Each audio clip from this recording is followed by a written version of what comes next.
दोस्तों, इस संसार में दो तरह के लोग होते हैं। एक तो वे लोग जो कर्म में विश्वास रखते हैं, वो लोग कर्म को ही प्रधानता देते हैं। दूसरे वे लोग होते हैं जो भाग्य में विश्वास करते हैं। वो लोग ऐसा मानते हैं कि जो भाग्य में लिखा है वो होकर ही रहेगा। आजकल की दुनिया में कुछ लोग ऐसे भी हैं जो सोचते हैं बिना कुछ किए ही उन्हें वो सब सुविधाएं मिल जाएं जिन्हें वे चाहते हैं। दोस्तों, इस विषय पर वर्षों से बहस हो रही है कि कर्म बड़ा है या भाग्य। आइए जानते हैं इस कहानी के माध्यम से। एक समय की बात है, एक गांव में एक व्यक्ति रहता था। वह बहुत परेशान होकर अपने घर के बाहर बैठा हुआ था और अपने आप से बातें कर रहा था कि जो धन उसके पिता से उसे मिला था वह अब खत्म हो गया है। अब मैं अपने परिवार का गुजारा कैसे करूँगा। उसी समय पर उसके गांव का एक पड़ोसी वहाँ से गुजर रहा था। वह उस व्यक्ति से पूछता है, तुम इतने परेशान क्यों लग रहे हो। फिर वह व्यक्ति उससे कहता है कि मेरे पिता का दिया हुआ धन अब खत्म हो चुका है और मेरे पास अब खाना खाने तक के लिए पैसे नहीं हैं। अब मैं अपने परिवार का गुजारा कैसे करूँगा।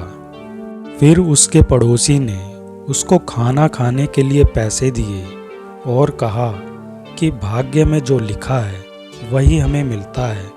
फिर वह व्यक्ति उस रात खाना खाने के बाद सो जाता है और रात में सपने में देखता है कि एक व्यक्ति उससे कह रहा है कि तुम्हारा भाग्य गांव के पास एक पहाड़ की चोटी पर तुम्हारा इंतजार कर रहा है। अगले दिन सुबह वह लड़का पहाड़ की चोटी की ओर चल दिया क्योंकि उसने रात में सपना देखा था। रास्ते में चलते समय उसे एक घायल शेर मिलता है।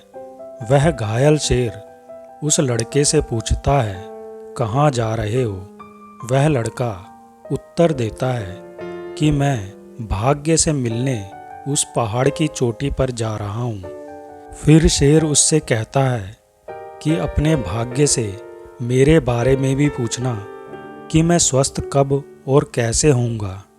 वह लड़का बोलता है, ठीक है, मैं तुम्हारे बारे में भी पूछूंगा, और आगे की ओर चल देता है। आगे रास्ते में चलते समय जब उस लड़के को भूख लगती है तब वह एक बाग से फल तोड़ लेता है। फल कड़वा होने के कारण वह फल को नहीं खा पाता और वह उस फल को वहीं छोड़ देता है। बाग का मालिक उसे बताता है कि कड़वे होने के कारण मेरे बाग के फल कोई नहीं खा पाता। थोड़ी देर तक बात करने के बाद उस बाग के मालिक को पता चलता है कि वह लड़का भाग्य से मिलने जा रहा है। बाग का मालिक उससे कहता है, तुम अपने भाग्य से पूछना कि मेरे बाग के फल मीठे कैसे होंगे। वह लड़का कहता है, जरूर पूछूंगा, और आगे चल देता है। पहाड़ की तरफ चलते चलते अंधेरा हो जाता है और रात हो जाती है। रास्ते में उसे एक हवेली दिखाई देती है। वह लड़का उस हवेली की मालकिन से उस हवेली में एक रात रुकने की अनुमति मांगता है। हवेली की मालकिन उससे कहती है, ठीक है, आज की रात तुम यहाँ रुक सकते हो। फिर अगली सुबह वह हवेली की मालकिन से बातचीत के दौरान बताता है कि मैं भाग्य से मिलने जा रहा हूँ। फिर हवेली की मालकिन उससे कहती है, तुम अपने भाग्य से पूछना कि जीवन में मैं सुखी कब हो पाऊंगी। वह लड़का कहता है, ठीक है, मैं आपका ये प्रश्न भाग्य से ज़रूर पूछूंगा। वह लड़का फिर पहाड़ की चोटी की ओर चल देता है। कुछ देर चलने के बाद वह लड़का उस पहाड़ की चोटी पर पहुंच जाता है। सबसे पहले वह लड़का भाग्य से शेर, बाग के मालिक और उस हवेली की मालकिन के बारे में प्रश्न पूछता है और फिर बाद में वह लड़का अपने बारे में प्रश्न पूछता है। भाग्य उसके प्रश्न का उत्तर देते हुए कहते हैं कि तुम आगे आगे कर्म करते हुए चलो, मैं तुम्हारे पीछे पीछे आ रहा हूँ। वह लड़का ठीक ऐसा ही करता है। वापस लौटते समय उस हवेली की मालकिन का घर पड़ता है और हवेली पहुंचकर उस मालकिन से मिलता है और उसके प्रश्नों का उत्तर देते हुए कहता है, जब तुम शादी कर लोगी तब सुखी हो जाओगी। यह बात सुनकर वह हवेली की मालकिन उस लड़के के आगे अपनी शादी का प्रस्ताव रखती है और कहती है, तुम मुझसे शादी कर लो।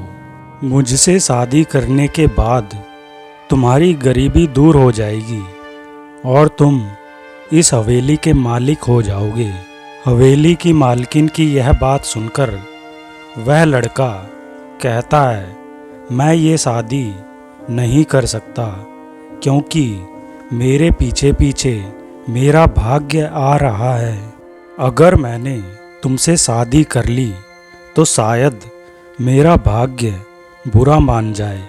और वो लड़का आगे की ओर चल देता है। रास्ते में वह उस बाग के मालिक से भी मिलता है और उससे कहता है, तुम्हारे बाग के फल कड़वे होने का कारण जहाँ तुम्हारे बाग में पानी आता है वहाँ सोना दबा है। अगर वह सोना हट जाए तो तुम्हारे बाग के फल मीठे हो जाएंगे। वह लड़का और बाग का मालिक उस सोने को खोदकर वहाँ से हटा देते हैं। इससे वह बाग का मालिक खुश हो जाता है और जो सोना उन दोनों ने खोदा था वह बाग का मालिक उसे दे देता है, परंतु वह लड़का सोना लेने से इनकार कर देता है और उस बाग के मालिक से कहता है, मेरे पीछे मेरा भाग्य आ रहा है, वो बुरा मान जाएगा, इसलिए मैं ये सोना नहीं ले सकता हूँ। फिर आखिर में वह लड़का उस शेर से मिलता है और शेर से कहता है, तुम अगर किसी मूर्ख व्यक्ति को खा लो तो पूरी तरह स्वस्थ हो जाओगे। शेर से बातचीत के दौरान वह लड़का अपनी उन दो पिछली घटनाओं का भी जिक्र करता है, जिसमें शादी का प्रस्ताव और उस सोने का प्रस्ताव, इन दो घटनाओं के बारे में भी जिक्र करता है। शेर उस लड़के की बताई हुई दो घटनाओं के बारे में ये सोचता है कि ये लड़का मूर्ख व्यक्ति है, इसको अगर मैं खा लूँ तो मैं स्वस्थ हो जाऊँगा। फिर शेर बिना सोचे समझे उस लड़के को खा जाता है। दोस्तों, उस लड़के ने अपने रास्ते में आए उन दो अवसरों को भी खो दिया, जिससे उसकी गरीबी हमेशा के लिए दूर हो सकती थी।